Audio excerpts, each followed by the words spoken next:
अस्सलाम वालेकुम। RBS business research academy में मां तव्हां सभिनी खे भली कार चवां थो। अॼु ही वीडियो नंबर 19 आहे, जंहिंमें जेके सिंपल मेडिएशन एनालिसिस जेका वीडियो नंबर 18 में असां करे चुका आहियूं, उनजे रिज़ल्ट्स खे असां कीअं रिपोर्ट कयूं। दोस्तों, अक्सर इहो मसइलो थींदो आहे त रिज़ल्ट असांखे मिली वेंदा आहिनि, पर उनखे असां रिपोर्ट कीअं कयूं, कहिड़ा तरीक़ेकार आहिनि, अच्छा उनखे असां टेबुलर फॉर्म में कीअं रिपोर्ट कयूं ऐं प्रोज फॉर्म में कीअं उनखे असां उनखे प्रोज फॉर्म में कीअं रिपोर्ट कयूं ऐं टेबुलर फॉर्म में कीअं रिपोर्ट कयूं, इहो थोरो घणो मुश्किल हूंदो आहे। सो इनखे मद्देनज़र रखंदे मां ही वीडियो ठाहे रहियो आहियां, जंहिंमें असां सम्झंदासीं त जेको आहे मेडिएशन सिंपल मेडिएशन एनालिसिस जा रिज़ल्ट कीअं रिपोर्ट कजे। हिकिड़ो तमामु सुठो पेपर मूंखे मिली वियो, जेको ॾाढो मुफ़सिल तरीक़े सां हिन में जेके रिज़ल्ट्स खे कीअं रिपोर्ट कजे तरीक़ेकार लिखियलु आहे। बहरहाल हिन में हिन जो हिकिड़ो तरीक़ेकार आहे, ज़रूरी न त तव्हां इनखे ई फॉलो कयो। जेके तव्हांखे ॿियो अञा वधीक तरीक़ेकार बहितर मिले थो त उनखे बि करे सघो था। रिज़ल्ट रिपोर्ट करणु जेको आहे उहो हिकिड़ो सब्जेक्टिव आहे, माना हर हिकु जेको तहक़ीक़दान आहे उनजो पंहिंजो पंहिंजो तरीक़ो आहे। जेकॾहिं हीउ तरीक़ो तव्हांखे बहितर लॻे थो त इन तरीक़े सां कयो, या ॿियो को तरीक़ो अञा तव्हांजे ज़हन में आहे त उहो बि करे वठो। ठीकु आहे, अचो त पंहिंजे हिन वीडियो खे शुरू कयूं। इन खां अॻु में मुंहिंजो नालो डॉक्टर बख़्शुमरो आहे, मां शाबुद्दीन सां तालुक़ रखां थो। ऐं हिते तव्हां ॾिसी रहिया आहियो, हीउ मूंखे सर्टिफिकेट मिलियो आहे स्मार्ट PLS एकेडमी जर्मनी मां, जंहिंजो ऑनलाइन कोर्स। दोस्तों, सिंपल मेडिएशन रिज़ल्ट्स कीअं रिपोर्ट कनि, उन हवाले खां हिकिड़ो ॾाढो सुठो पेपर मूंखे साम्हूं आहे, conditional मेडिएशन of competitive strategy and environmental and international entrepreneur orientation of family business। अच्छा, तो थोड़े रिजल्ट्स खे ॾिसूं त कीअं इंटरप्रेट कजे। ठीकु आहे, असां क्विकली पंहिंजी इन रिजल्ट्स तरफ़ वञूं था। ठीकु आहे, अच्छा हिन में आहे त इंटरनेशनल ओरिएंटेड अच्छा आहे त mediator model leads to the concept of the two relations. One, international entrepreneur orientation affects competitive strategy positive, यानी असां हिकिड़ो लिटरेचर में असांखे ख़बर पइजी वई त इन जो इम्पैक्ट जेको पॉजिटिव आहे नेगेटिव आहे। ठीकु आहे, लिटरेचर सपोर्ट ॾियणु लाज़मी आहे तव्हां पंहिंजे उन मॉडल खे जेको आहे। हीउ असांजो मॉडल आहे जंहिंमें असां जेको आहे mediator competitive strategy as a mediator तौरु असां इस्तेमालु कयूं था। ठीकु आहे, फ़िलहाल एनवायरमेंट खे भुलिजी वञूं। हाणे असांखे रिज़ल्ट मिलिया, two different steps were scope in order to reach the PLS model. ठीक है, हाँ इन में आहे the analysis of measuring model and the analysis of the structural model. हाँ जी, मां बार बार ॻाल्हि कंदो आहियां त जेको मॉडल आहे उन जा ॿ हिस्सा हूंदा आहिनि, मेजरमेंट मॉडल हूंदो आहे ऐं असांजो स्ट्रक्चरल मॉडल। उन हवाले खां मुंहिंजूं 4 वीडियोस मुंहिंजूं अवेलेबल आहिनि, तव्हां उनखे ॾिसी वठो त इनखे तव्हांखे काफ़ी रहनुमाई मिली वेंदी। This guarantees the measuring scale propose a valid and reliable. जेकॾहिं उन जा रिज़ल्ट्स तव्हांखे बहितर मिली था वञनि त पोइ इनजो मक़सदु आहे त जेको तव्हांजो मॉडल आहे उहो वैलिड आहे, उनजा रिज़ल्ट उहो बि वैलिड आहे। ठीकु आहे, हाणे स्ट्रक्चरल मॉडल आहे या मेजरमेंट मॉडल, मुंहिंजूं तक़रीबन 8 वीडियोस आहिनि पूरियूं, तव्हां उहो ॾिसी वठो त बहितर रहंदो। ठीकु आहे, अञा अॻिते हलूं था।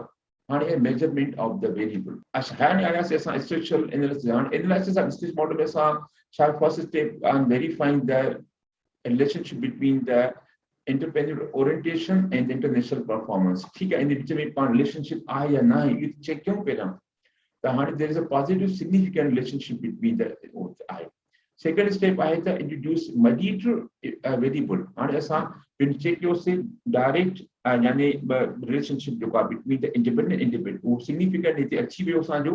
ठीकु आहे, हाणे असां second step introduce a mediator. Second step mediator विधोसीं। ठीकु आहे, it is remarkable that the indirect effect is positive and significant। हाँ indirect जेको आहे वो significant है, positive भी आहे, उन जा कुछ values ॾिनल आहिनि। ठीकु आहे, अच्छा ही डायरेक्ट आहे असांजो इंटरनेशनल एंटरप्रेन्योर ओरिएंटेशन जो इम्पैक्ट आहे तव्हांजो इंटरनेशनल परफॉर्मेंस। ठीकु आहे, ही इन जो वैल्यू आहे, इन जी R² आहे ऐं ही इन जी जेको आहे सिग्निफिकेंस द पॉइंट जेको आहे 0.001 यानी 99% चेक कयो आहे, ही इन जो बीटा वैल्यू आहे। ठीकु आहे, हाणे इन मां ज़ाहिर आहे त हीउ जेको रिलेशनशिप सिग्निफिकेंट बि आहे ऐं पॉज़िटिव बि आहे, छो जो बीटा जे अॻियां कंहिं क़िस्म जी का माइनस जेको आहे जेका निशानी कोन आहे। ठीकु आहे, उन खां पोइ the मेडिएशन affect does not eliminate the direct effect completely, given the direct relationship between the interpersonal entrepreneur orientation and entrepreneur international performance gathered जेको आहे।